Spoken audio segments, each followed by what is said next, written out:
Shalom saudaraku yang dikasihi oleh Tuhan Yesus. Tema pada hari ini kasih di dalam roh. Kolose 1 ayat 8. Demikianlah firman Tuhan, Dialah juga yang telah menyatakan kepada kami kasih-Mu di dalam roh. Kolose 1 ayat 8 ini, di mana dituliskan Dialah juga yang telah menyatakan kepada kami kasih-Mu dalam roh, memberikan sebuah jendela untuk mengintip ke dalam hati jemaat di Kolose. Melalui laporan Epafras, Paulus mendengar kabar menggembirakan tentang kasih yang mekar di tengah mereka. Bukan kasih biasa, tapi kasih yang lahir dari Roh Kudus. Ayat yang singkat ini memberikan pelajaran berharga bagi kita pada hari ini. Yang pertama, kasih yang dilaporkan. Epafras, seorang rekan seperjuangan Paulus, bukan hanya menyampaikan informasi, tapi juga membagikan kesaksian tentang karya Roh Kudus. Laporannya tentang kasih dalam roh menunjukkan betapa pentingnya kepekaan rohani dan kepedulian terhadap pertumbuhan iman sesama kita. Seperti Epafras, kita pun dipanggil untuk memperhatikan dan saling menguatkan di dalam perjalanan iman kita. Yang kedua, kasih yang berasal dari roh. Kasih di dalam roh.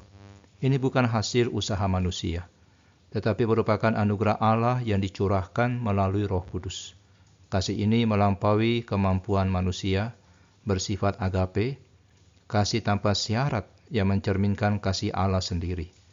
Ini mengingatkan kita bahwa tanpa Roh Kudus, kita tidak mampu mengasihi dengan sungguh-sungguh seperti yang dikehendaki oleh Allah.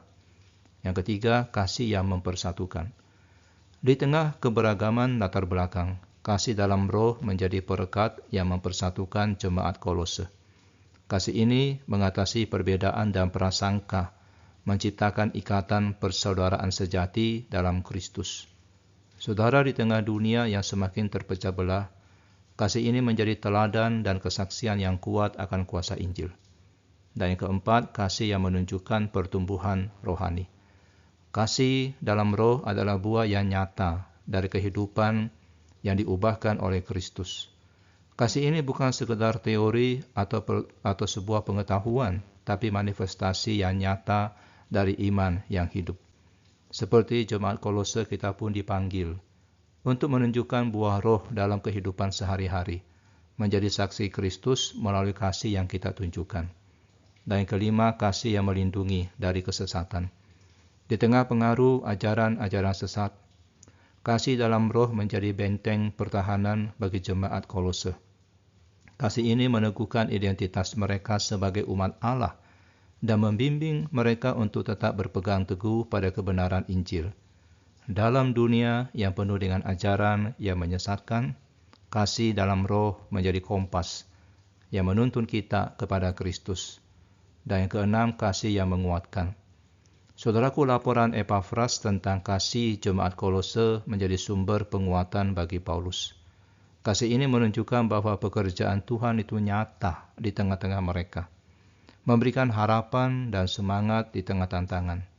Demikian pula kasih yang kita tunjukkan dapat menjadi sumber penguatan bagi saudara-saudara seiman kita dan memuliakan nama Tuhan. Marilah kita merenungkan Kolose 1 ayat yang ke-8 ini, dan mengizinkan Roh Kudus memenuhi hati kita dengan kasih-Nya. Biarlah kasih ini mengalir dalam hidup kita, mempersatukan kita, melindungi kita dari kesesatan, dan menjadi kesaksian yang nyata bagi dunia. Dan kiranya kita, seperti jemaat Kolose, dikenal karena kasih di dalam roh. Mari kita berdoa. Ya Bapa, terima kasih atas kasih dalam roh yang Kau curahkan. Ajar kami mengasihi seperti Engkau mengasihi tanpa syarat dan penuh pengorbanan. Satukan kami dalam kasih-Mu agar dunia melihat bahwa Kristus hidup di dalam diri kami. Penuhi kami dengan Roh Kudus-Mu agar kasih-Mu nyata dalam setiap tindakan dan perkataan kami. Di dalam nama Tuhan Yesus kami berdoa. Amin.